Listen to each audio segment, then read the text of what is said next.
మన ప్రభు అయిన యేసుక్రీస్తు నామములో అందరికీ వందనాలండి. ఈరోజు దేవుని మాటలు కీర్తనల గ్రంథము 55వ అధ్యాయము 16వ వచనం. అయితే నేను దేవునికి మొర్ర పెట్టుకొందును, యెహోవా నన్ను రక్షించును.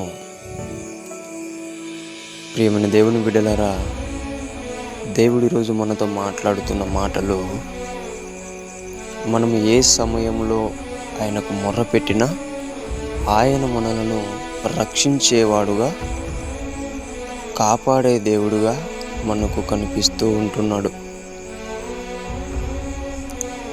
చూడండి, దావీదు మంచి మంచి పనులు చేసేటప్పుడు, గొప్పగా దేవుని చేత అభిషేకించబడి మంచి పరిపాలన చేసేటప్పుడు చాలామంది కావాల్సిన వాళ్ళే, బంధువులే అనేక మాటలు మాట్లాడేవారు, అనరాని మాటలు మాట్లాడేవారు. ఇక్కడ మనం బాగా ఆలోచించాలా, మనము చెడ్డ మార్గంలో తిరిగేటప్పుడు ఎవరు కూడా ఒక మాట చెప్పరు, ఎవరు కూడా ఒక మాట, మంచి మాట అనేది చెప్పరు. కానీ ఈరోజు మంచి మార్గంలో నడుస్తూ ఉంటే, యేసుక్రీస్తుని నమ్మి మనము జీవిస్తూ ఉంటే అనేక మంది శత్రువులు తయారవుతారు, అనేక మంది విరోధులు తయారవుతారు. మనం బాగా గమనించాలి, మనము ఏం చేయాలా? అయితే దేవునికి మొర్ర పెట్టుకోవాలా. నిన్నెవ్వరు తిట్టినా, ఎవ్వరు మాట్లాడినా, ఎవరు ఏం చేసినా సరే దేవునికి మొర్ర పెట్టుకోవాలా. ఆయన రక్షించేవాడుగా ఉంటున్నాడు. దావీదు ఎవరితో కొట్లాడలేదు, దావీదు ఎవరిని కూడా మాట్లాడలేదు. ఆయన ఏం చేశాడంట? అయితే నేను దేవునికి మొర్ర పెట్టాను, ఆయన నన్ను రక్షించాడు, రక్షిస్తాడు.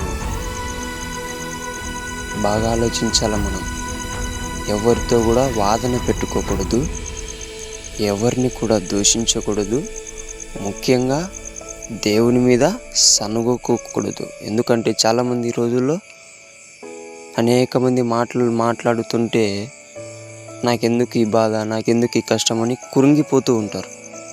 ప్రియ దేవుని బిడ్డ, అందరూ నిన్ను మాట్లాడుతున్నారు అంటే అందరిలో నీవు గొప్పవాణిగా దేవుడు నిన్ను పెట్టాడని అర్థం. అది తెలుసుకొని నీవు దేవునికి మొర్రపెట్టు. దేవుడు నిన్ను వాళ్ళ మాటల నుండి, వాళ్ళ చేష్టల నుండి దేవుడు నిన్ను రక్షిస్తాడు. ప్రియ దేవుని బిడ్డ, మనము దేవుని భక్తునిగా, దేవుని కుమారునిగా, కుమార్తెగా ఉండాలి అనుకుంటే, ఎంతమంది ఎన్ని మాటలు అన్నా సరే మనం ప్రార్థించేవారిగా ఉండి రక్షింపబడదాం.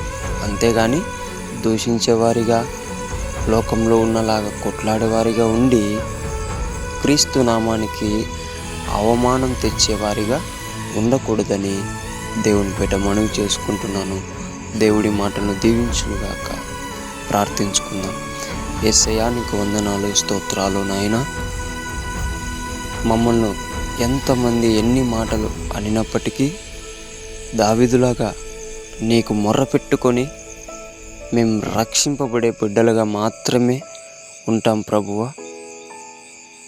వారు మాట్లాడుతున్నారని, వారు ఏదో చేస్తున్నారని మేము అదే విధంగా చేసి నీ నామానికి అవమానం తెచ్చే బిడ్డలుగా ఉండకోకుండా మాకు జ్ఞానమును దయచేసి నడిపించమని యేసు నామములో ప్రార్థిస్తున్నాం తండ్రి.